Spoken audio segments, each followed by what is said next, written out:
Bow down before my psycho power. At the start of this video, I want to say thank you to everyone. I recently hit 7,000 followers on Twitter. I hit 35,000 followers on YouTube. And on TikTok, I'm close to 100. The support that I have reached across all platforms and basically with everything that I do has been immense. You guys know I yap a lot and I have a lot of ideas about Tekken and what I think they should do, what I think they should not do.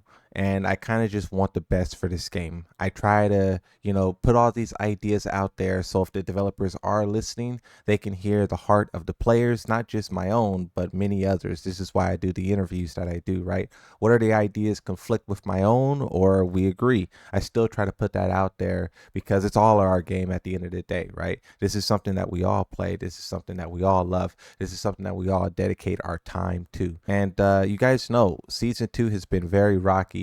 I've been very outspoken against it. A lot of people have been. We heard these quotes from the developers, apologizing, removing developers. We saw one of the producers for Tekken 8 leave. We know that the developers say they regret Season 2. We heard all of these quotes. But the interesting thing is, it's like not much has changed about this game. Yes, a lot has changed, but not much has changed. The way that I explained it to a person who was in the live stream is that Season 1 was probably at a 6 out of a 10, right? It was pretty good. It had some room to grow. But Season 2 took us all the way back to like a 1, like a 2, because a lot of people forgot some of the stuff they were even doing. Putting chip damage on throw breaks, right? There was a lot of things that the developers did that was just very mind-boggling. Yes, some of that stuff has been fixed and the game is in a much better state than it currently was. Right now, they gained some points back, and I would probably say they're at like a 4 out of 10. They're still not equal to where they were with Season 1, and a lot of players are getting tired of waiting. The developers have told us that they will step in and fix the game, and they will do this and they will do that, and it hasn't been done yet. And I kind of don't like making these videos like this anymore where I talk about what the developers aren't doing and what the players want. Everyone knows this Armor King update is the make or break, right? This Armor King update is what players are really hoping on or really banking on. The developers explain to us what that character is and what he will be. He's a stance mix-up character, so his identity is already washed. When you talk about what he will be doing in those stances, he has a poison breath setup where the poison breath will enforce a type of plus frames where he can then do grab mix-ups. And we know the kings, they have some of the most dangerous grabs in the whole game. But then also with that same poison breath, it's a parry. So if you do have the courage to press in this game, he can parry you with that same poison breath and then once again do a throw. So the way that they described him sounds very scary, very terrifying. I know the character that I released previously before him is Fakaram, and we all were fear-mongering him because of what he was in Tekken 7, but his Tekken 8 counterpart is nothing at all what he was, and everyone rejoiced and we breathed a sigh of relief. So I'm hoping a similar thing happens with Armor King, where the developers explain him in the worst way possible. They show him in the worst way possible, but the character is actually not that dangerous at all. Because if he is exactly what we expect him to be, it will be a very chaotic moment in time. I don't know how we'll progress from here. I do know that the developers of this game are very interested in bringing in a lot of new players, so the sales is something that we focus on a lot. And when you look at the sales of this game, it is kind of on track with what Season 1 was doing, but I mean, to be fair, Season 1 lost a lot of momentum. We know they sold 1 million copies the first day, 2 million copies in the first month, and then it took them over a year basically to hit 3 million. Now, when you talk about where Season 2 is at, a lot of people are predicting they will hit 4 million with the release of Armor King, but once again, that update has to go well in order for them to do that. What players are also hoping is that this update isn't just Armor King the way that Fakaram was. We hope that there's much more to it, because I mean, I just want to show you guys some tweets from Twitter so you guys can see what the players are out there saying. You have this one from Spaghetti Rip, who says, man, shouts out to the guys that played older Tekkens and can grind Tekken 8 for hours daily. It's a true test of a person's obsession / love with the franchise. Now, you guys know I've been playing a lot of Tekken 8, more Tekken 8 than I have basically in all of Season 2. And it's been brutal, right? I've been trying to fight the carried allegations. I don't think I will be able to do that because Yoshimitsu's a monster in this game. Everyone everyone knows that this game is dangerous. Everyone knows that this game is deadly. Everyone knows that defense doesn't exist. A lot of people are inflated way beyond what they're supposed to be. You take low tier God, he's the prime example that everyone's using.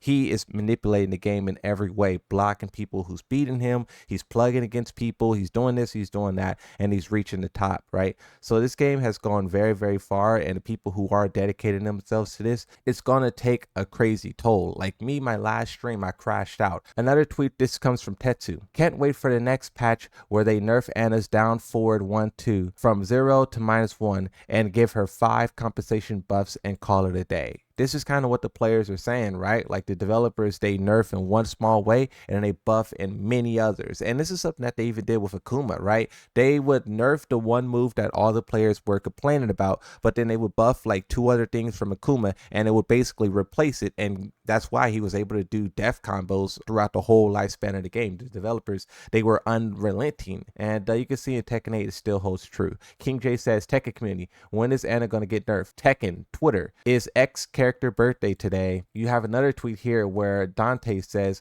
what exactly are the Tekken balance team getting paid to do right now? You have another tweet. This is from High Tone. Bandai is killing their Tekken player base by leaving the game in this state for so long. For a game so heavily carried by the community, they're thinking it out with lack of communication, cheaters are running rampant, and bad netcode. And on the topic of cheaters, you have Blackheart, who is being stalked so viciously by the cheaters. You know, there's multiple of those guys who was using his name while cheating in ranked. Now, obviously, a lot of people who are tapped in with the player base knows when you see a King player named Blackheart cheating, we know it's not him, but there's probably a lot of people who see that name and they think, is he cheating? This shouldn't be possible, but once again, the developers have done nothing. We gave them so much time to do something. You can even go back to Tekken 7, to Tekken 2, to Tekken 6. The developers have done nothing, and players in all ways are becoming very, very tired of the shenanigans. How wasn't Tekken 8 built from the ground up with a secure way to stop cheaters? I don't know. They have some tweets here promoting Armor King. In this, the date is wrong. They say October 14th is when he's releasing, but it's actually October 13th. Considering that the character is like 2 weeks away and this is all the communication that we have, I mean, players are starting to worry. And also, what I will say about the lack of communication, I'm still waiting for Armor King's Tekken Talk. Now, I don't know if I should be waiting for a Tekken Talk because, you know, their Tekken Talks have been getting some backlash. And with the release of Fahkumram, instead of doing a Tekken Talk, they did a summer update. So it wasn't even Fahkumram's event. It was a summer update where they talked a lot about Fahkumram, but it was information that we kind of already knew. But then they also talked about some collaborations that they were doing and some other marketing stuff. But during that summer updates, they went very, very, very light on the direction of the game. And I feel like ever since the backlash of season 2, they haven't told us anything. Yes, they do these interviews with IGN. Yes, they did the summer updates, but we don't know the direction of the game that they're going. And we know that they're, you know, quote unquote, scared to communicate with the players. We saw Michael Murray like tweets that was saying those type of things. But I mean, this is a game, bro. This is what you signed up for. You guys know how bad season 2 is. You said it yourself, right? So don't fear and lock down and hide, you know, embrace the chaos and, you know, speak to the players and let them know that the game is moving in the right direction. This silence is something that I hope is not the, you know, standard going forward. And I hope they do find the courage to speak.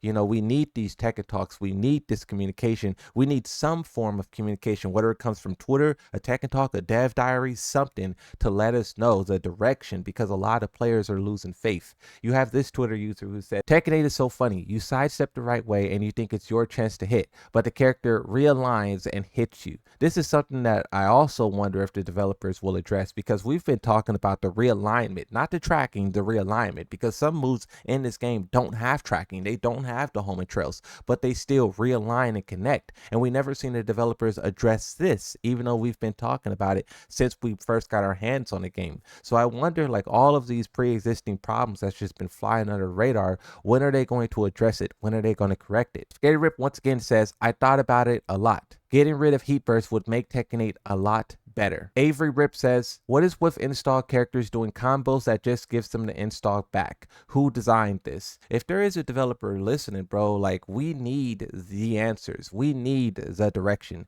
This game has stayed stagnant for a very long time with very little communication. And I think, it's time that, we're over halfway through season 2. Once Armor King release will be 3/4 of the way done. I think it's time that we know what is going on and what to expect, because this is also a problem with this game as well, where the players' expectations is all over the place. We look at the patch notes, we get vague descriptions of what's coming, and we just have to hope and wish it's our answers, but it seems to never be.